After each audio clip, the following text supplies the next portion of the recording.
Penyanyi Krisdayanti alias KD ingin meneruskan pendidikan strata 1 atau S1.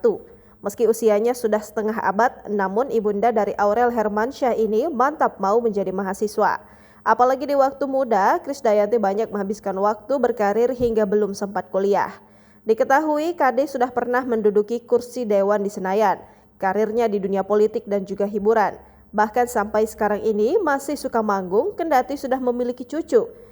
Krisdayanti baru memutuskan melanjutkan pendidikannya ke jenjang sarjana saat usianya 50 tahun. Ibu kandung artis Aurel Hermansyah ini mengaku telah terdaftar sebagai mahasiswa jurusan ilmu pemerintahan di Universitas Terbuka. Istri Raul Lemos itu menjelaskan alasannya baru mengambil pendidikan tinggi sekarang. Hal itu dikarenakan sejak muda ia lebih banyak menghabiskan waktu untuk bekerja dan mencari penghasilan.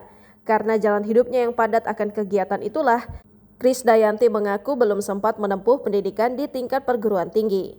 Meski usianya kini tak lagi muda, Krisdayanti mengaku tak merasa malu. Justru di usianya yang menginjak 50 tahun ini, ia senang bisa terlebih dahulu berkontribusi di dunia politik sebelum kembali menuntut ilmu.